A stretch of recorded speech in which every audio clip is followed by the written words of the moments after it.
Hi everyone, today our group is going to discuss about application of vector space in classical mechanics. So, my group member have Ziyi, Stephanie Chai, and also me, Li Wen. Well, vector space. Vector space is actually a non-empty set B of object that can be added and multiplied by scalar.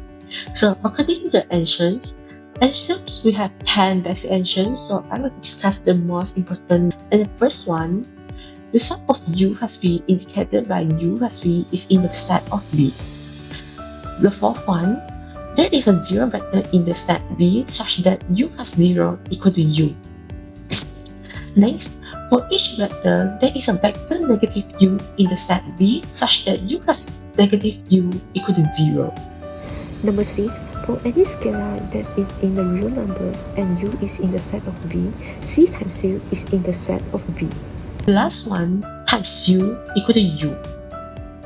So let B be a vector space over F. So actually this is the characteristic of the vector space. So first one, vector space is unit additive identity, which is 0. So when 1 plus 0 equal to 1. Second, every B is in the set of B has a unit additive inverse. What does mean by unit additive inverse? It means like 1 is the object, so the inverse will be negative 1. So 1 plus negative 1 equals 0. The third one, 0 times B equal to 0 for all B is in the set of B.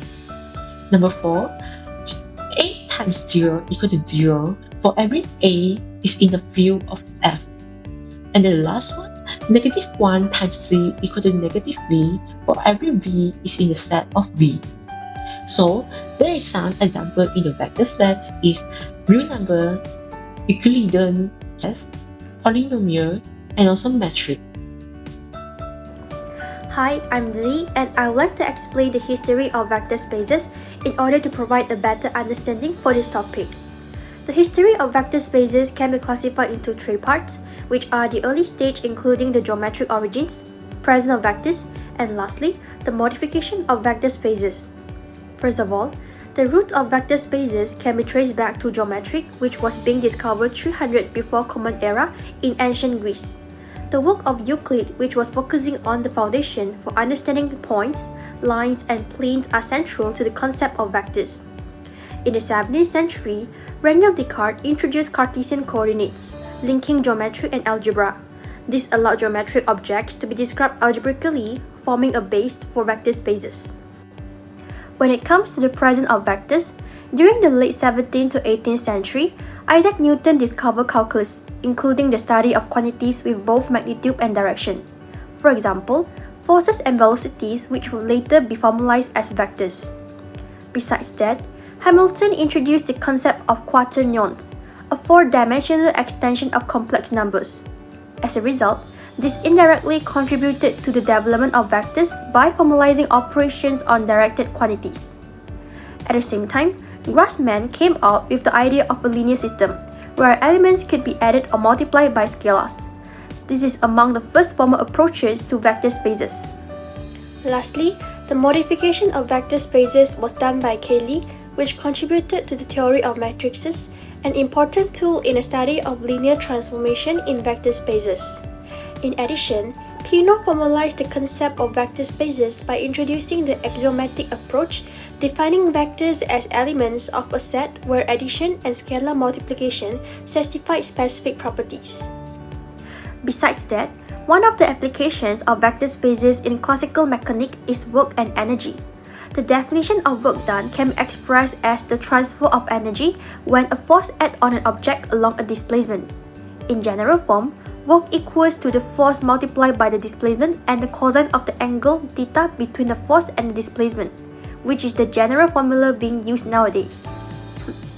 However, work done can also be expressed in vector form by representing the force and the displacement as vectors rather than as the magnitudes of vectors. Here's the concept applied. The product of two vectors A and B can be the dot product of the vectors, which is shown in the diagram. The dot product of two vectors is given by this formula, in which the magnitude of vector A is multiplied by the magnitude of vector B and the cosine of angle theta between them. As a result, Same concept is being applied to work done, and here is an illustration diagram showing the vector formula generated. If the force vector and displacement vector are aligned with the theta equals to 0 degree, the work is maximum. On the other hand, if the force vector and displacement vector are aligned with theta equals to 90 degree, the work is 0. This projection property is a direct feature of the vector space geometry.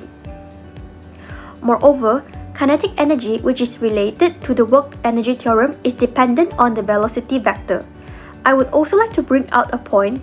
Although velocity being a vector, kinetic energy is still scalar because it involves the magnitude square of the velocity, which is being expressed in the vector form of the respective formula. And here comes towards a very important idea, which is work energy theorem in the context of vector spaces, which relate work with kinetic energy.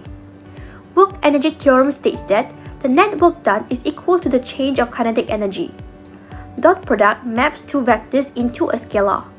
In work done, the dot product ensures that only the component of force along the direction of the displacement contributes to work.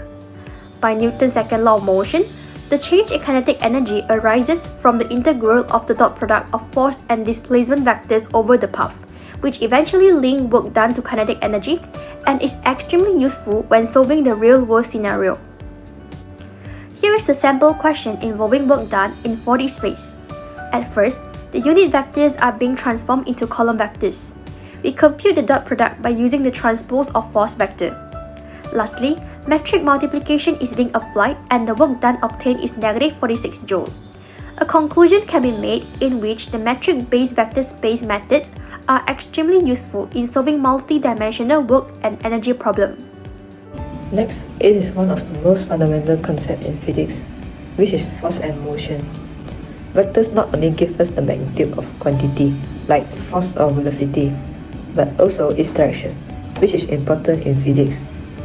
Firstly, we can say about the Newton's second law in vector form. In Newton's second law, the formula of force is F equals to ma. Well, we can express this in vector form. This becomes F equals to ma. Secondly, another important idea is that forces can combine together to form one. The net force acting on an object is the vector sum of an individual force. For example, a block on an inclined plane. Imagine there is a block sliding down an inclined plane. There are few forces acting on the block, which are gravitational force that is pointing straight down, and the normal force that is perpendicular to the plane surface, and frictional force, which is opposing the motion. So, by resolving these forces into components, we can analyze block's motion and find the net force. To show that, we can imagine when there's a 10 kg block is placed on an inclined plane. So, we can find it by calculating all the net force acting on the block, and by adding every force acting on it. The net force acting on the block can be transformed into vector form, so that we can calculate it easier. Thus, by adding all of the force, the net force on the block is 32.03 Newton. Another example is if two people push a box in different directions. The box will then move in the direction of the resultant force, which we can find it by adding all the forces vector or by multiplying the mass and the acceleration of the box. In this case, there are two people pushing a 60 kg box. So, the net force can be calculated by adding all the force acted by the two persons to the box. So we can separate the force acting on the box from the two persons by using vector space. The force from person A is 120 Newton, while force from person B can be calculated using the triangle, and we found that negative 77.94 and 45 Newton in two different directions. Next, we can calculate the magnitude of the force by using Pythagorean theorem, and there we found the net force, which is 36.060 Newton. Lastly, we can find the acceleration of the box using F equals to ma. So now we have the force and the mass, so just substitute all the values and we get acceleration is 1.03 meter per second square. We are going to discuss two-dimensional rigid body motion. So, two-dimensional rigid body has only 3 degrees of freedom, which is x-axis, y-axis, and also rotation. So they require three independent equilibrium to solve. So you can see this three equilibrium equation is from two scenarios. So you can have the equation that is the sum of fx equal to 0, sum of fy equal to 0, sum of rotation equal to 0. By using these three equations, we can solve the three unknown. But there is a condition for this one, that we want to solve the three unknowns, we need to make sure that the three equations are linearly independent to avoid mathematically complication. So, as your information, rigid body is a body that does not deform or change shape. This is the sample question for two-dimensional rigid body. So, first we can draw the free body diagram first, and then we can list out the equilibrium equation that we want. So, we can assume ax equal to x1, ay equal to x2, b equal to x3. So that we can put into the metric form and then solve our ax, ay, and b. By getting the value ax, ay, and b, we can solve the value of a. So lastly, we can get the answer for A and B. Three-dimensional rigid body motion is more closer to our reality. However, this three-dimensional is more harder to solve because it has up to 6 degrees of freedom. And then we have to solve for 6 equations and then 6 unknown. So we can use the formula that of force equal to 0, sum of rotation equal to 0 for each x-axis, y-axis, and z-axis. So there are some tips for us to build out the equilibrium equation, which is some moment around each axis, we can find the cross product of each non-parallel position first and the pulse rate. After that, all moments around a point by vector determinant. We can choose a point that has as many forces as possible and set up each clause as a determinant, and then combine x, y, and z equal to the equation sum mx equal to 0, sum my equal to 0, and sum mx equal to 0. So this is the equation that we can make. This is the sample for the three-dimensional rigid body. So as we can see, firstly, we will draw a free body diagram, and then we can calculate the unit vector of AB, so that it's more easier for us to find the force of A. After that, we use the unit vector that we find just now to find the force of A. Then, after that, after we have find the force of A, we can use this force of A to determine the moment of C, and then put it into the metric form, and then we can solve it. Number 4, we can put all the equations into the piecewise function so that it can be looped nicely. So resulting, we can get a resultant vector equation of force C and force M. To conclude, vector space are a fundamental tool in classic mechanics. They provide a structured way to analyze and solve problems in physics. For instance, they help us calculate work and energy, describe force and motion using Newton's law, and maintains equilibrium in rigid bodies, whether in 2 or 3 dimensions. This connection between mathematics and physics not only implies problem solving but also enhances our understanding of how the physical world operates. Overall, vector space demonstrates the power of mathematics in addressing real-world challenges effectively.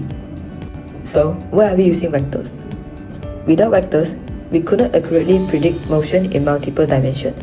For instance, in projectile motion, we treat horizontal and vertical movement separately but think them using the time. They can also be used in simple force and motion application like what I just mentioned just now. In short, vector space helps us resolve these kind of problems efficiently, and thus vector space are essential in describing force and motion in physics. That's all from us. Thank you for your focusing and listening.